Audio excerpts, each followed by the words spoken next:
وَإِن تَعْجَبْ، انسان اگر تجھے تعجب کرنا ہی ہے نا، حیرانگی کا اظہار کرنا ہی ہے، فَعَجَبٌ قَوْلُهُمْ، تو حیرانگی تو ان لوگوں کے اس قول کے اوپر بنتی ہے جو یہ کہتے ہیں اِذَا كُنَّا تُرَابًا،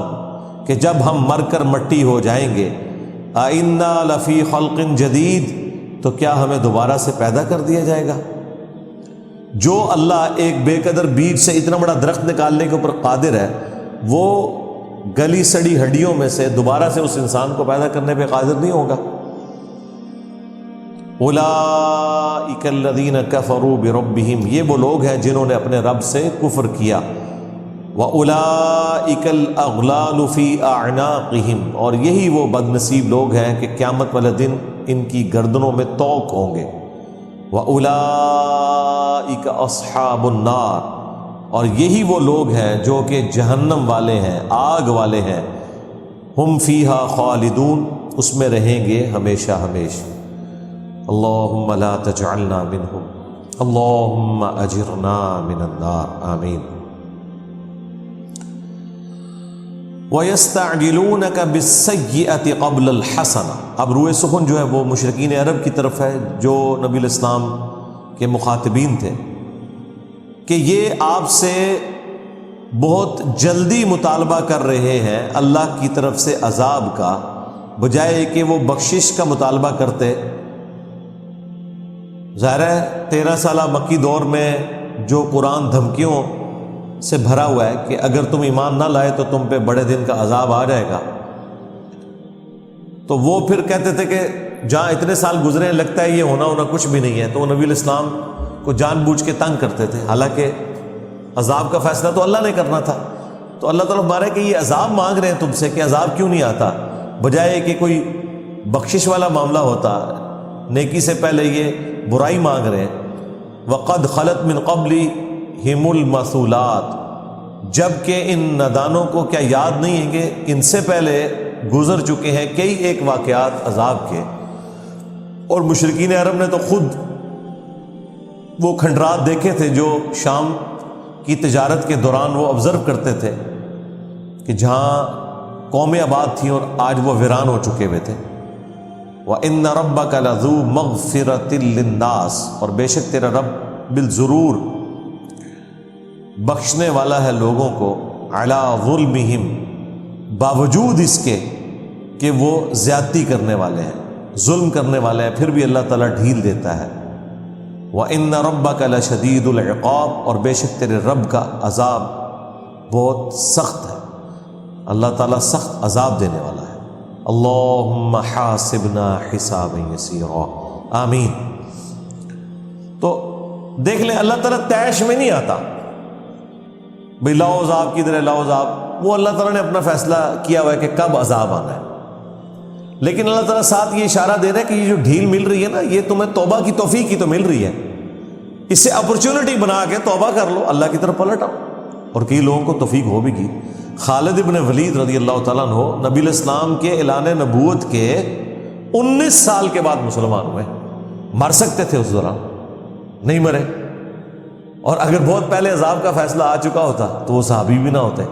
تو یہ اللہ کی رحمت ہی تھی نا۔ وَيَقُولُ الَّذِينَ كَفَرُوا، اور کہتے ہیں کافر، لَوْلَا أُنزِلَ عَلَيْهِ آيَةٌ مِّن رَبِّهِ، اس نبی پر ان کی طرف سے، ان کے رب کی طرف سے کوئی نشانی کیوں نہیں نازل ہوئی، کوئی معجزہ کیوں نہیں آیا؟ اِنَّمَا أَنْتَ مُنذِرٌ، اے نبی تم تو نہیں ہو مگر ایک ڈر سنانے والے، وَلِكُلِّ قَوْمٍ هَادٍ، اور ہر قوم کے لیے کوئی نہ کوئی ہدایت والا تو ہوتا ہے، تو آپ اس قوم کے لیے ہدایت کا سبب ہے،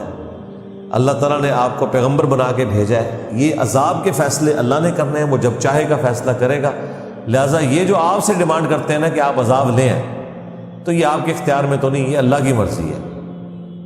اچھا، اب یہ بات قرآن میں کافی دفعہ بیان ہوئی تو کافروں کو یقین آ گیا کہ ایسا اتنی جلدی نہیں ہوگا، تو وہ پھر بار بار یہی اعتراض کرتے تھے۔ ایک ہی بات انہوں نے پکڑ لی تھی کہ اگر تم سچے نبی ہو تو وہ عذاب لے آؤ، اگر سچے نبی ہو تو وہی معجزات کر کے دکھاؤ جو اگلے نبی کیا کرتے تھے۔ تو بار بار یہ بات ہوئی کہ اے نبی، نہ معجزہ آپ کے اختیار میں، نہ عذاب آپ کے اختیار میں. یہ اللہ کا فیصلہ ہے، جب چاہے گا وہ کرے گا. آپ کا کام یہ ہے کہ آپ نے اپنے رب کا پیغام اس کے بندوں تک پہنچانا ہے، یہ آپ کی ذمہ داری ہے. اللہ یعلم ما تحمل کل انثی، اللہ ہی ہے جو جانتا ہے ہر جو مادہ اٹھائے ہوئے ہے. وما تغیض الارحام وما تزداد، اور جو رحم کے اندر، یوٹرس کے اندر جو کوئی بڑھتا ہے یا کم ہوتا ہے وہ اللہ تعالیٰ کے علم میں ہے. یعنی ایک تو فزیکلی ہے، پریگنینسی کی وجہ سے رحم کا بڑا ہو جانا، اور ڈلیوری کے بعد اس کا اپنی نارمل پوزیشن کے اوپر آنا، اور ایک یہ بھی ہے کہ اس کے اندر جو اللہ تعالیٰ جان یا ذی روح کو پیدا فرما رہا ہے وہ کتنی پرفیکشن کے ساتھ ہے، یا اس کے اندر کوئی بلٹ ان اللہ تعالیٰ نے فالٹ رکھنا ہے پیدائشی طور پہ، یہ سب کچھ اللہ کے علم ہے. وَكُلُّ شَيْءٍ عِندَهُ بِمِقْدَار، اور ہر چیز جو اللہ تعالیٰ کہ ہاں مقرر ہے وہ ایک مقدار کے ساتھ ہے. وہ اللہ تعالیٰ فیصلہ فرماتا ہے کہ اولاد کس کو کیا دینی ہے، خواہ وہ مرد و عورت کا جوڑا ہو یا جانوروں کا جوڑا ہو یا نباتات کا جوڑا ہو. یہ اللہ فیصلہ کرتا ہے کہ کس کے لیے اس کے نسل والا معاملہ کیا ہونے والا ہے.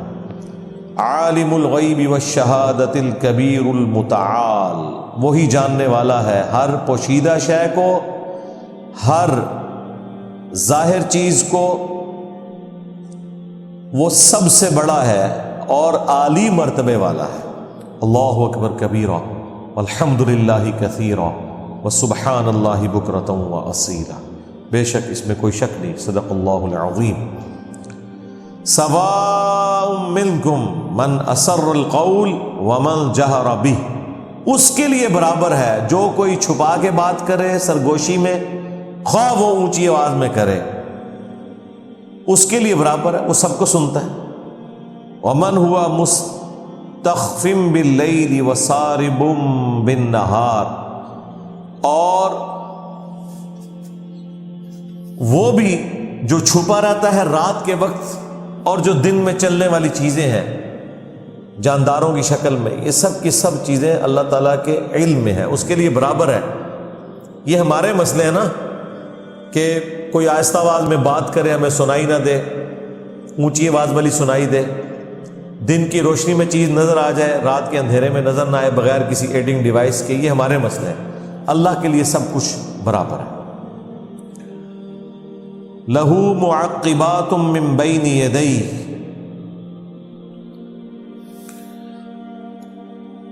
انسان کے لیے یکے بعد دیگرے آنے والے فرشتے ہیں، آگے سے بھی، من بین یدیہ ومن خلفی، اور پیچھے سے بھی. یحفظونہ من امر اللہ، اور وہ حفاظت بھی کرتے ہیں اللہ تعالیٰ کے حکم سے. انسانوں کے ساتھ فرشتے اٹیچ ہیں. یہ بچے تو یقین کریں معجزانہ طور پہ بڑے ہوتے ہیں. اکثر آپ دیکھتے ہیں ان کو ٹھوکر لگتی ہے، کہتے ہیں نہیں بس جسٹ آنکھ بچی ہے، جسٹ جو ہے وہ کن پٹی بچ گئی ہے، یہاں لگ جاتی تو بندہ فارغ تھا. تو انسان کی زندگی میں آپ دیکھتے ہیں کئی ایک ایسی چیزیں ہوتی ہیں جس میں انسان سوائے اس کے کچھ نہیں کہتا کہ یہ اللہ تعالیٰ نے کوئی بچت والا معاملہ کیا، ورنہ کوئی نظر نہیں آتا تھا. اس طرح کی کئی ایک ویڈیوز آپ نیشنل جغرافک چینل پہ دیکھیں، یوٹیوب کے اوپر دیکھیں، موت کے منہ سے جو لوگ نکلے ہیں اینڈ ٹائم کے اوپر،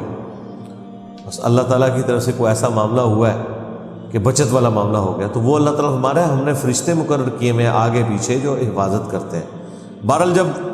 فیصلہ ہوگا کہ کسی کے اوپر کوئی تکلیف آنی ہے یا موت آنی ہے، پھر تو ظاہر ہے وہی چیز اس کے لیے موت ثابت ہو جائے گی، اور اگر فیصلہ نہیں ہوا تو اللہ تعالیٰ حفاظت والا معاملہ فرما دے گا. باقی کچھ وظائف بھی ہیں، جس طرح صحیح بخاری میں حدیث ہے، جو رات کو آیت الکرسی پڑھ کے سوتا ہے، صبح تک ایک فرشتہ اس کی حفاظت کے اوپر مامور ہو جاتا ہے. تو اوورآل بھی اللہ تعالیٰ نے دیکھیں مخلوقات کو بھی انسان کی خدمت میں لگایا ہوا ہے، فرشتوں کو بھی انسان کی خدمت میں لگایا ہوا ہے، حفاظت کے لیے بھی لگایا ہوا ہے. پھر بخاری مسلم میں وہ فرشتے بھی رپورٹ ہوئے ہیں جو آپ کے نام اعمال لکھتے ہیں اور ان کی تبدیلی فجر اور عصر کے وقت ہوتی ہے، اور پھر اللہ تعالیٰ ان کا باقاعدہ انٹرویو کرتا ہے، حالانکہ اللہ سب کچھ جانتا ہے۔ فجر والے کہتے ہیں کہ جب ہم گئے تھے تو وہ فجر کی نماز پڑھ رہے تھے، جب واپس آئے تو عصر کی نماز پڑھ رہے تھے، اور جو عصر کے وقت آتے ہیں وہ کہتے ہیں کہ جب ہم گئے تھے عصر کی نماز پڑھ رہے تھے، اور جب ہم واپس آئے تو وہ فجر کی نماز پڑھ رہے تھے۔ تو اللہ کے حضور گواہی بھی دیتے ہیں وہ، ان اللہ لا یغیر ما بقوم حتی یغیروا ما بانفسہم، اللہ تعالیٰ کبھی بھی کسی قوم کی حالت کو نہیں بدلتا جبکہ وہ خود اپنی حالت کو بدل نہ لے۔ اچھا، یہ ایک جنرل رول ہے، یہ آپ پازیٹیو معنوں میں بھی لے سکتے ہیں، نیگیٹو معنوں میں بھی لے سکتے ہیں۔ یعنی اللہ تعالیٰ اس قوم کی حالت کبھی نہیں بدلتا جب تک کہ وہ خود اپنی حالت کو بدلنے کے لیے ٹھان نہ لے، یعنی ہڈ رامی کوئی نہیں چھوڑتا۔ اللہ تعالیٰ نے ضروری نہیں اس کے لیے کوئی رزق والا معاملہ کرے، کوئی تقدیر غالب آ جائے وہ الگ بات ہے، ورنہ اللہ تعالیٰ نے دنیا کو اسباب کے ساتھ چھوڑا ہوا۔ جب تک کوئی محنت نہیں کرتا اس کی حالت نہیں بدلے گی۔ اور دوسرا معنی یہ ہے کہ جب تک کوئی ایسے کرتوت نہیں کر لیتا کہ اس کے سبب اللہ تعالیٰ اس کے ساتھ کوئی نیگیٹو معاملہ کرے، اس وقت تک اللہ تعالیٰ اس کی نعمت نہیں چھینتا۔ تو نہ نعمت ملتی ہے نہ چھینتی ہے، مگر یہ کہ یہ اس چیز کے ساتھ جڑی ہوئی ہے کہ جو انسان اپنے لیے کماتا ہے، خواہ وہ اچھائی کو کمائے چاہے برائی، لیکن ان ساری چیزوں میں وہ چیز پیرلل میں ہے کہ جو اللہ تعالیٰ نے آزمائش والا معاملہ رکھا ہوا ہے، اس کو ایکسیپشن حاصل ہے۔ وہ کسی پہ آزمائش آئی ہے تو آپ یہ نہ کہیں کہ یہ جان بوجھ کے اس کے کرتوتوں کی وجہ سے آئی ہے، نہیں۔ آج کی ڈیٹ میں آپ نہیں کسی کو یہ کہہ سکتے کہ اس کے اوپر یہ عذاب الہی آیا ہوا ہے، ہاں، کیونکہ یہ تو وہی الہی سے پتہ چلے گا نا یہ اللہ کا عذاب ہے یا اس کے اوپر آزمائش ہے۔ آج کی ڈیٹ میں آپ نے یہی کہنا ہے کہ یہ اللہ تعالیٰ کی طرف سے آزمائش ہے، تاکہ اس شخص کے گناہ معاف ہوں، اس کے درجات بلند ہوں۔ یہ ایک ذریعہ ہے نا ان چیزوں کے ذریعے۔ تو اللہ تعالیٰ کسی قوم کی حالت اس وقت تک نہیں بدلتا جب تک کہ وہ خود اپنی حالت کو نہ بدل لے۔ وَإِذَا أَرَادَ اللَّهُ بِقَوْمٍ سُوءًا، اور اگر اللہ تعالیٰ کسی قوم کے لیے برائی کا ارادہ فرما لے، فَلَا مَرَدَّ لَهُ، تو پھر وہ ٹالا نہیں جا سکتا، اسے کوئی بھی نہیں ٹال سکتا۔ وَمَا لَهُم مِّن دُونِهِ مِن وَالٍ، اور اللہ کے سوا کوئی بھی مددگار ایسے شخص کے لیے نہیں ہوگا جس کے لیے اللہ تعالیٰ تکلیف کا معاملہ طے کر دے۔